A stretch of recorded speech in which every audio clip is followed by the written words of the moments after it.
नमस्कार, मैं हूं आशुतोष और आप देख रहे हैं सत्य हिंदी। सत्य हिंदी के विशेष कार्यक्रम राजेश का अर्थराज में आपका स्वागत है। ये हमारा वो कार्यक्रम है जिसमें हम राजेश महापात्रा के साथ दरअसल देश की आर्थिक स्थिति के बारे में और जो बदलते आर्थिक समीकरण है उन पे चर्चा करते हैं और उसका आम आदमी से क्या रिश्ता है, उन पर क्या प्रभाव पड़ रहा है और क्या प्रभाव नहीं पड़ सकता है, इस पर हम जानकारी हासिल करते हैं। आज दरअसल हम चर्चा करना चाहते हैं यूपीआई को लेकर। जी, हम और आप पिछले कई सालों में अपनी दिनचर्या में यूपीआई का जबरदस्त इस्तेमाल करते हैं। कुछ लोग उसको गूगल पे भी कहते हैं, कुछ लोग उसको दूसरे नामों से भी कहते हैं, लेकिन दरअसल यूपीआई का मतलब ये कि जब आप किसी शॉप पे जाते हैं, वहां आपको कुछ ट्रांजैक्शन करना होता है तो आप अपना फोन निकालते हैं और उसके बाद स्कैन करते हैं और स्कैन करके आप पैसे का ट्रांजैक्शन कर देते हैं।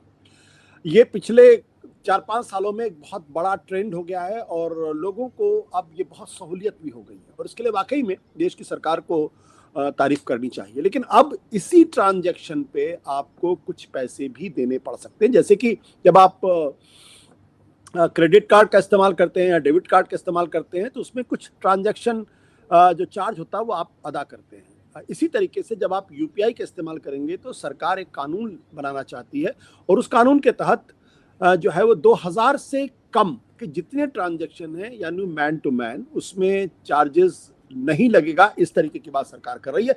लेकिन अगर आपका ट्रांजैक्शन 2000 से ज्यादा का, यानी कोई ऐसी चीज जो आपने 2000 से ज्यादा की खरीदी है, उसकी कीमत 2000 से ज्यादा है, या टोटल ट्रांजैक्शन आपका 2500 है या 3000 है या 400 है, 4000 है या 10,000 है, तो उसमें सरकार कुछ ट्रांजैक्शन वैल्यू लगाने की कोशिश कर रही है, कुछ ट्रांजैक्शन चार्ज लगाने की कोशिश कर रही है। यूपीआई दरअसल कितना कामयाब है इसका एक उदाहरण मैं आपको दे देता हूं। दरअसल जुलाई के महीने में 2026, मतलब किस हद तक लोग इसका इस्तेमाल कर रहे हैं। यूपीआई का इस्तेमाल करने वाले लोगों की संख्या सिर्फ एक महीने में 23.6 अरब है। 23.6 अरब, यानी इतनी बार यूपीआई का इस्तेमाल हो रहा है। और कुल कीमत क्या है, मतलब जो ट्रांजैक्शन की जो वैल्यू है वो कितनी है, तकरीबन 29.9 लाख करोड़। जी हाँ, आपको शायद यकीन नहीं होगा, 29.9 लाख करोड़ रुपए का ट्रांजैक्शन इस यूपीआई के माध्यम से हो रहा है। और अगर हम साल की तुलना करें तो साल में 24,162 करोड़ बार यूपीआई का इस्तेमाल होता है। तकरीबन 314 लाख करोड़ का ट्रांजैक्शन हो रहा है, यानी वैल्यू के टर्म्स में भी देखें तो जबरदस्त है, 314 लाख करोड़। और अगर उस संदर्भ में देखें कितनी बार इस्तेमाल होता है यूपीआई, तो भी करीब 24,000 के आसपास है। अगर प्रतिदिन के हिसाब से ध्यान रखें तो 66 करोड़ बार उसका इस्तेमाल होता है। इसका मतलब ये नहीं कि 66 करोड़ लोग इसका इस्तेमाल कर रहे हैं। इसका मतलब ये कि जैसे आप मार्केट में गए, आपने 3 बार सामान खरीदा, तो हर बार अगर आप यूपीआई का इस्तेमाल कर रहे हैं तो वो 3 बार गुना जाएगी, यानी कि तीन आदमियों ने किया, बल्कि 3 बार हुआ। और एक दिन में तकरीबन 0.86 करोड़ लाख करोड़ का ट्रांजैक्शन हो रहा है। तो दरअसल अब ये जो ट्रांजैक्शन चार्ज लगने वाला है, इसका अर्थ क्या है? क्या इससे हम और आप और प्रभावित होंगे? क्या हमारी जेब और खाली होगी? इसी में चर्चा करें। राजेश, ये सरकार का जो फैसला है, इसको आप कैसे और किस नजर से देखते हैं? पहले आप थोड़ा एक्सप्लेन कर दीजिए इसको कि एग्जैक्टली क्या होने वाला है, और फिर इसके नफे नुकसान में बात करेंगे। हाँ, देखिए आशुतोष जी, धन्यवाद मेरे को ये मौका देने का।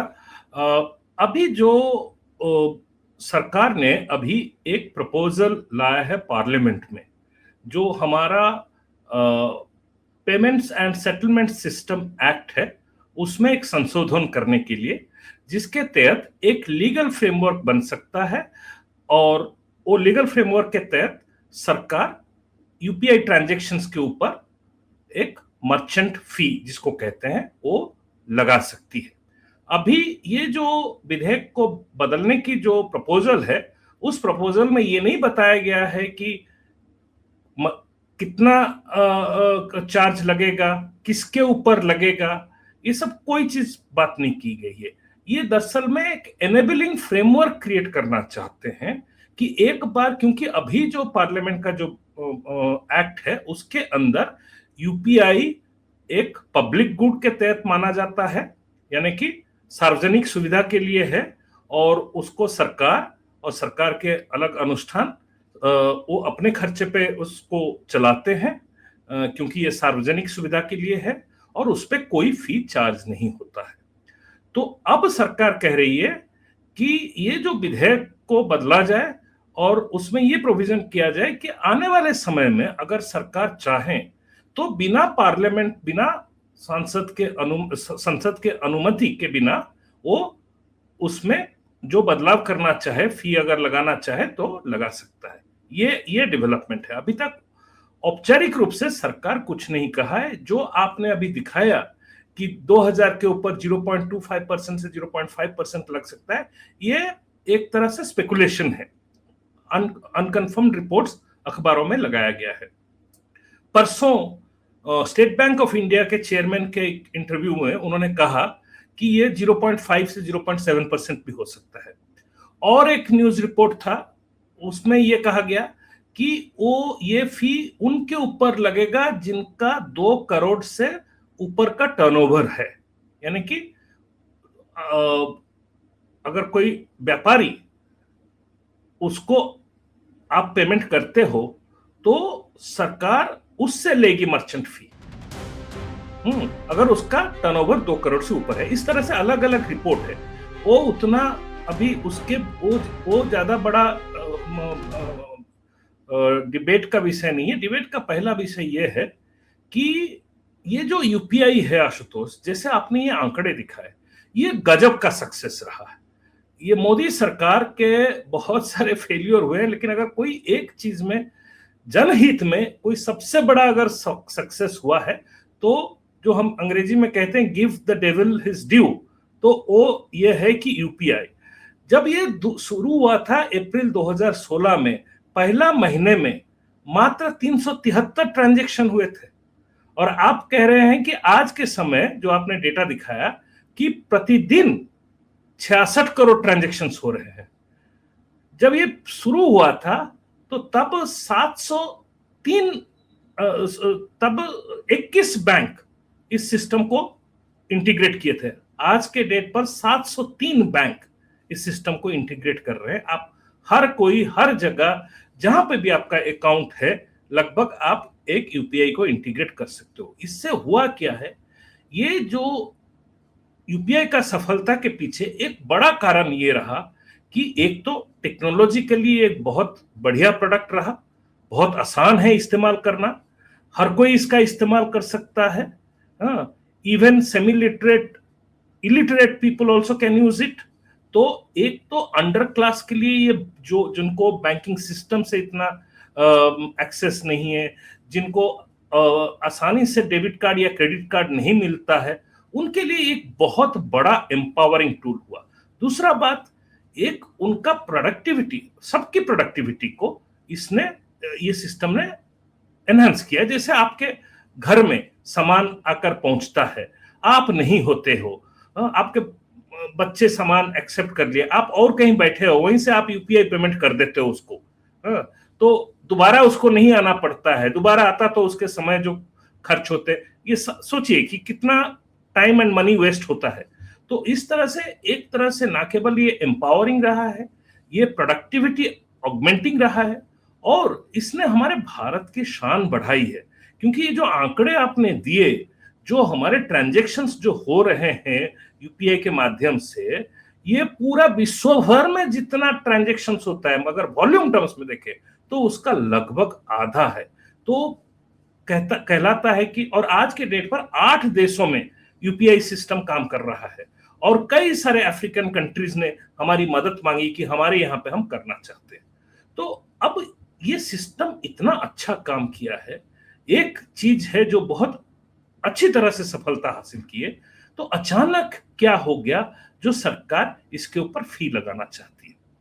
अब इसके जो कल फिनेंस मिनिस्ट्री से एक एक्सप्लेनेशन आया, क्योंकि कुछ जगह इसकी समालोचना हुई है, तो फिनेंस मिनिस्ट्री से कल एक एक्सप्लेनेशन, क्लैरिफिकेशन आया कि हम छोटे कंज्यूमर के ऊपर या छोटे मर्चेंट के ऊपर, और पर्सन टू पर्सन जो पेमेंट होता है, जैसे आपने मेरे को कहा कि राजेश 1000 रुपए भेज दे, या आपसे मैंने कुछ लिया था, उसके लिए मैं आपको पैसा दे रहा हूं, ये सब चीजों के ऊपर ये बहुत होता है, पर्सन टू पर्सन। फैमिली में लोग एक दूसरे को भेजते रहते हैं, फ्रेंड्स में लोग एक दूसरे को पैसा भेजते रहते हैं, इसके ऊपर नहीं लगेगी ये फी, और छोटे मर्चेंट के ऊपर नहीं लगेगी। सरकार ने ये कहा कल। लेकिन सरकार ने अभी तक कोई एक्सप्लेनेशन नहीं दिया कि अचानक क्या कारण है जिसके चलते आप ये फी लेवी करना चाहते हो। जो कुछ अनौपचारिक तौर से आया है, एक आरबीआई गवर्नर संजय मल्होत्रा का एक स्टेटमेंट था कि भाई हमें 2200 करोड़ रुपए खर्चा करना पड़ता है, ये जो यूपीआई सिस्टम का सर्वर्स है, मेंटेनेंस कॉस्ट है, डायरेक्टली हमें 2200 करोड़ खर्चा करना पड़ता है, और भी अलग अलग खर्चा है, बैंकिंग सिस्टम को भी कुछ खर्चा करना पड़ता है। जो एसबीआई के चेयरमैन ने कहा कि ये संभव नहीं है कि कौन सा बैंक कितना खर्चा कर रहा है, किस लेवल पे क्या खर्चा कर रहा है, ये आइडेंटिफाई करना मुश्किल है, इसीलिए एक जेनेरिक मर्चेंट फी लगना जरूरी है, ये उन्होंने एक जस्टिफिकेशन दिया। लेकिन हम कहते हैं ये जस्टिफिकेशन भी कोई ज्यादा खास ग्राउंड नहीं होल्ड करता है। क्यों? देखिए, यूपीआई ट्रांजैक्शन जो आपने आंकड़ा दिया 314 लाख करोड़ वैल्यू ट्रांजेक्ट हुए पूरे साल में। अब अगर मान लीजिए आज यूपीआई नहीं होता, ये 314 लाख करोड़ करेंसी नोट्स में होते, तो करेंसी नोट्स में होते तो जितना करेंसी नोट्स यूज होता है आरबीआई को उतना ज्यादा करेंसी नोट्स बार बार छापना पड़ता है। तो आरबीआई लगभग अभी 5000 करोड़ पिछले साल खर्चा किया नया करेंसी नोट छापने में। अगर यूपीआई नहीं होता तो हो सकता है उसे 7 से 8000 करोड़ छापना पड़ जाता। उसके अलावा करेंसी नोट्स को गार्ड करने का, ट्रांसपोर्ट करने का, सिक्योरिटी, ट्रांसपोर्टेशन खर्चा अलग है। तो आप तो 4-5 हजार करोड़ तो आपका वहीं को वहीं बच रहा है। तो ये कहां से लॉजिक आ गया कि हमारा 2-3 हजार करोड़ रुपए खर्चा होता है, और खर्चा होता भी है। तो जब आप इसको सार्वजनिक सुविधा के लिए बनाए हैं, जैसे सार्वजनिक सुविधा के लिए रोड बनाते हैं, अस्पताल बनाते हैं, पानी का सप्लाई देते हैं, तो वो किस लिए करते हैं आप? उसके बदले तो आप हमसे टैक्स लेते हैं ना, सरकार टैक्स लेती है। और क्यों टैक्स लेती है? यही सब सार्वजनिक सुविधा देने के लिए। तो आप अगर अभी कहते हो कि नहीं यूपीआई को अगर फ्यूचर में सस्टेनेबल करना है ये सिस्टम को, तो इसका कॉस्ट हमें उठाना पड़ेगा, ये लॉजिक नहीं लगता है। आप तो टैक्स हमसे ले रहे हो ना भाई, एक ये आपने दिया है डिजिटल गुड। अब आते हैं, आपने जो दूसरा बात पूछा कि आप और हम के ऊपर क्या प्रभाव पड़ेगा, on the face of it आप और हम जो राजेश, एक डेटा मैं अपने दर्शकों को दे दूं जो सरकार की तरफ से डेटा प्रोवाइड किया गया। सरकार का कहना है कि ये जो हमारी जो कोशिश होगी, 2000 से ज्यादा का जो ट्रांजैक्शन यूपीआई के थ्रू होगा उसमें कुछ ट्रांजैक्शन चार्ज हम लगाएंगे। और सरकार का तर्क ये है कि दरअसल जो 2000 से ज्यादा का जो ट्रांजैक्शन है वो कुल 4% है ट्रांजैक्शन, लेकिन उसका जो वैल्यू है वो टोटल जो ट्रांजैक्शन कॉस्ट होती है उसका तकरीबन 2/3 है। एग्जैक्टली। यानी जो 96% लोग इससे अनअफेक्टेड रहेंगे, ये सरकार का तर्क है। लेकिन अगर वो 4% लोगों पे अगर ये लगेगा तो उससे सरकार को थोड़ा पैसा भी आएगा, और वो उन लोगों पर कॉस्ट इफेक्ट होगा जो दरअसल इससे बहुत ज्यादा परेशान नहीं होते। लेकिन जैसे कि एक आम आदमी आप है, आप मार्केट गए, आपने सब्जी खरीदी, आपने भिंडी खरीदी, आपने परवल खरीदा, 100 रुपए का हो गया, और अगर उसमें अगर कोई 5 रुपए का ट्रांजैक्शन कॉस्ट लग जाएगा या 2 रुपए का भी ट्रांजैक्शन कॉस्ट लगेगा तो आपको चुभेगा। लेकिन अगर उनका कहना है कि हम उस क्लास पे ऊपर लगाएंगे जो हैवी ट्रांजैक्शन करते हैं, 2000 से ऊपर का ट्रांजैक्शन करते हैं, इसलिए आम आदमी को परेशान होने के, ये एक तर्क दिया गया। राजेश, नहीं, देखिए ये गलत तर्क है, ये गलत तर्क है। क्योंकि और ये शायद हमारे दर्शकों को मैं बता देना चाहता हूं, आम आदमी इस तर्क के जाल में आ जाएगा। अच्छा, मुझे तो कोई फर्क नहीं पड़ता है, मुझे एक्स्ट्रा पैसा देना नहीं पड़ेगा, ये गलत सोच है। देखिए, जो 2000 कोई बड़ा रकम नहीं है। इससे जो आपने जैसे एकदम कहा कि 2/3 यानी कि 25-26 का आंकड़े हम ले ले, 314 लाख करोड़ यानी कि 200 लाख करोड़ के ऊपर आपने लगा दी। 200 लाख करोड़ के ऊपर आपने अगर 0.5% लगा दिया तो वो लगभग, आप अंदाज लगा दीजिए, 10,000 करोड़ से ज्यादा हो जाता है, ज्यादा, 10,000 नहीं, उससे भी ज्यादा, 1 लाख करोड़ हो जाता है, 1 लाख करोड़ हो जाता है। 1 लाख करोड़ आप कलेक्ट कर ले रहे हो, ठीक है? क्यों? आपका तो ये पैसे की जरूरत नहीं है, आपने कहा ना कि आपका 2-3-4 हजार 5 हजार करोड़ खर्चा होता है, तो आप अगर 0.5% लगाओगे 200 लाख करोड़ ट्रांजैक्शन के ऊपर, खैर इस 200 लाख करोड़ के अंदर पर्सन टू पर्सन भी होगा, उस पे नहीं लगेगा।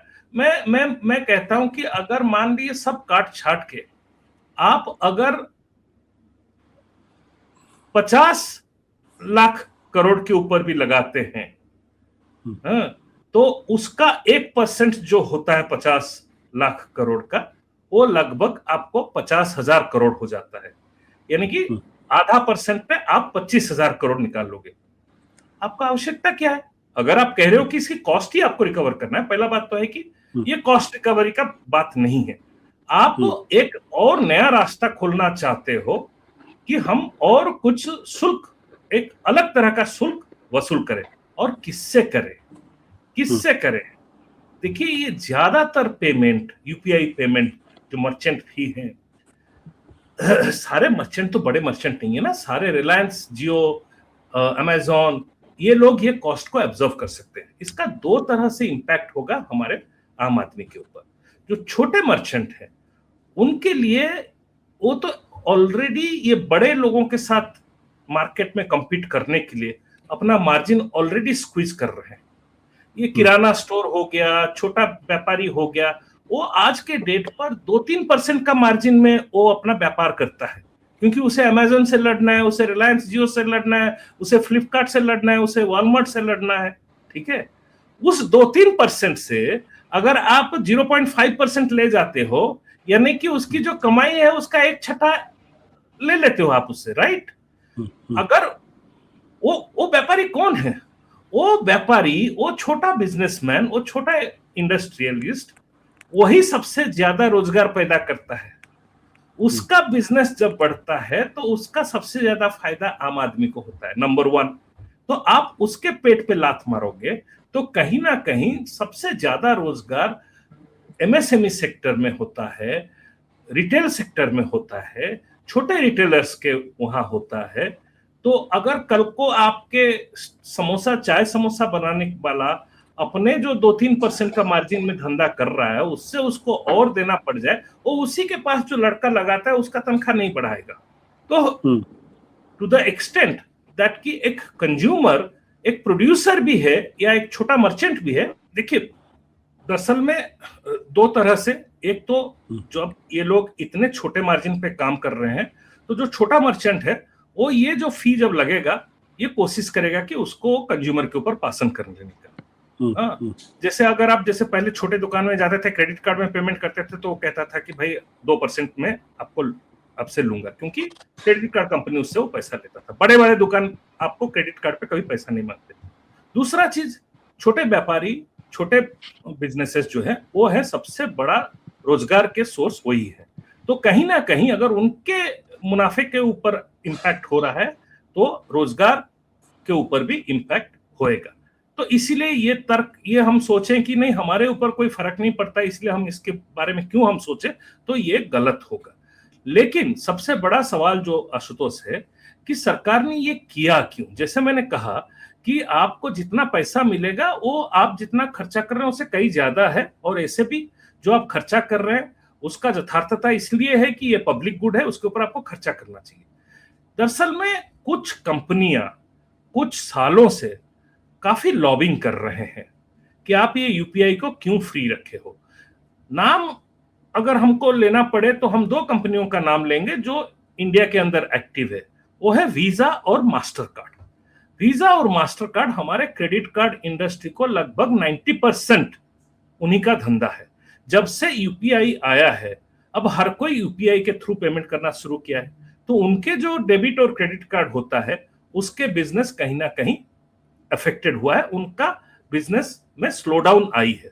और ये कई दिनों से सरकार को लॉबी कर रहे हैं कि आप यूपीआई के ऊपर आप एक लेवल प्लेइंग फील्ड बनाइए, और इसीलिए आप सबको ना करके कुछ सिलेक्ट ट्रांजैक्शंस पे करिए। और खास करके उनका भी इशारा वही है कि जो बड़े ट्रांजैक्शन है वहीं पे हो, क्योंकि वहीं पे उनका लॉस हो रहा है। तो आज क्यों अचानक हो रहा है? जायज है कि यहां अमेरिकन गवर्नमेंट का कहीं ना कहीं प्रेशर है।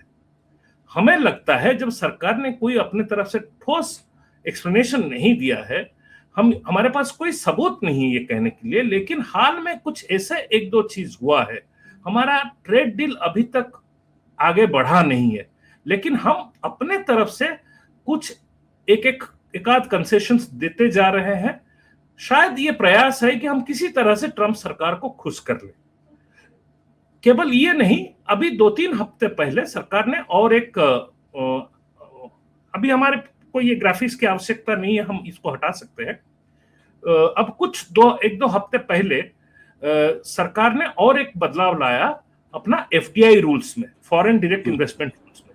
वो बदलाव ये है कि उस बदलाव के तहत फॉरेन ई कॉमर्स कंपनी जो है वो आज के डेट पर वो यहाँ पर अपना इन्वेंट्री, अपना प्रोडक्ट्स नहीं ओन कर सकते हैं। जैसे आप अमेज़न के ऊपर कुछ ऑर्डर करते हो तो वो चीज अमेज़न बस 2 ट्रेडर को साथ में लाता है। आप बजाज का पंखा ऑर्डर करते हो तो वो बजाज का एक डीलर को उससे कनेक्ट करता है, वो बजाज का डीलर के पास से आता है। अमेज़न बजाज का फैन को खरीद के अपने पास नहीं रखता है, ठीक है। लेकिन कई दिनों से वो चाह रहे हैं, पिछले 20 सालों से इसका हमारे ऊपर प्रेशर है कि आप इन कंपनियों को अलाउ करिए कि वो यहाँ पे अपना इन्वेंट्री मेंटेन कर सके एक्सपोर्ट्स पर्पस के लिए, कहा जाता है एक्सपोर्ट पर्पस के लिए। तो उससे ये 2 हफ्ते पहले सरकार ने वो रूल भी बदल डाली और उसका सीधा फायदा एक 2 कंपनी को होगा, वो है अमेज़न और वॉलमार्ट, इन दोनों को होगा। और उससे घाटा किसको होगा? वो होगा हमारे जो एक्सपोर्टिंग बिजनेस है, हमारे जैसे राजेश एक्सपोर्ट्स, मैं नहीं ओन करता हूं, मेरा नाम पे है वो भी राजेश का है, राजेश एक्सपोर्ट, गोकुलदास एक्सपोर्ट्स, जो एमएसएमईज हैं, जो डायरेक्टली विदेशी मार्केट में अपना सामान नहीं बेच सकते हैं। तो ये जो हमारे इंडियन एक्सपोर्टिंग फर्म्स है उनसे खरीद के विदेश का मार्केट में बेचते हैं, वहां से वो डॉलर में कमाई होता है उनका, और वो इन एमएसएमईज को रुपए में देते हैं। अब इनके जगह अमेज़न और वॉलमार्ट भी उनसे कंपीट करेंगे एमएसएमई से सामान खरीदने के लिए। उससे होगा क्या? एक तो ये बड़े कंपनियां हैं, इनके बार्गेनिंग पावर ज्यादा है, ये पहले अपने श्रेय में ले लेंगे छोटे कंपनियों को और बाद में वही करेंगे जो ओला उबर सब कोई करता है कि बाद में फिर जो है टाइट करेंगे स्क्रू की भाई हम इतना आपको मार्जिन देंगे, इतना नहीं देंगे। और दूसरे हमारे एक्सपोर्ट कंपनीज का बिजनेस जो है वो घाटे में जाएगा। तो हमारे जो बिजनेस एक्सपोर्ट कंपनी है जो डॉलर्स कमाती हैं, इंडियन कंपनी, वो डॉलर का अर्निंग सब अमेज़न के पास चला जाएगा, वो वॉलमार्ट के पास चला जाएगा। तो वो जो डॉलर्स अर्निंग्स है उसके ऊपर हमारी सोवरेन कंट्रोल कितना है वो बड़ा प्रश्न उठ जाता है उसके ऊपर। तो लेकिन ये दोनों, ये यूपीआई के ऊपर मर्चेंट फी लाना और दूसरा एक और चीज है, अगर आपने ये एक्सपोर्ट्स के लिए कर दिया वो तो बहाना है। ये आप बेसिकली दरअसल में क्या करते हैं, एक पहला छोटा विंडो खोलते हैं और या होल इन द वॉल जिसको कहते हैं, और धीरे धीरे वो बड़ा हो जाता है। फिर आप क्या करोगे, कल आपको अलाउ करोगे अमेज़न और वॉलमार्ट को यहाँ पे बकायदा वेयर हाउस, डार्क स्टोर सब कुछ खोलने के लिए। उससे क्या होगा, जो हमारा किराना स्टोर जिसका धंधा आज ऐसे ही चौपट हो गया है ई कॉमर्स के चलते, थोड़ा बहुत वो सर्वाइव करने का कोशिश कर रहा है कि वो क्या करता है, ब्लिंकिट, जोमेटो, ये सब का भी डार्क स्टोर अपने दुकान में साइड में खरीदता है। आपने पेप्सी का ऑर्डर की, वही आपका नेबरहुड वाला वही आपके घर में पहुंचा देता है, लेकिन वो ब्लिंकिट के थ्रू ऑर्डर आता है, ठीक है। तो बात यह है कि कल को ये लोग उस एरिया में भी जाएंगे, वो पूरा को पूरा चेन को ऑक्युपाई करना चाहिए, और उसका सीधा प्रभाव जो है हमारे छोटे व्यापारी के ऊपर पड़ेगा, हमारे किराना स्टोर के ऊपर पड़ेगा। तो ये जो दोनों यूपीआई ट्रांजैक्शंस के ऊपर फीस लगाना और ये ई कॉमर्स प्लेटफॉर्म्स को एक एंट्री देना यहाँ पे इन्वेंट्री ओन करने के लिए, ये दोनों को अगर आप मिला के देखें तो ये जो छोटा व्यापारी, छोटा बिजनेसमैन, सबसे बड़ा आघात उसके ऊपर हो रहा है। और आयरनी ये है कि यही वर्ग है जो कि इस शासक दल है उसका सबसे बड़ा सपोर्टर एक समय में हुआ करता था। अब आज वो कहता है कि भाई उसका जो घाव ऐसे जगह में है कि वो दिखा भी नहीं सकता है, देख भी नहीं सकता है, और यही हो रहा है। बिल्कुल, बहुत बहुत शुक्रिया राजेश हमें एक्सप्लेन करने के लिए। उम्मीद है हमारे दर्शकों को ये पूरी बात समझ में आई होगी। Thank you so much.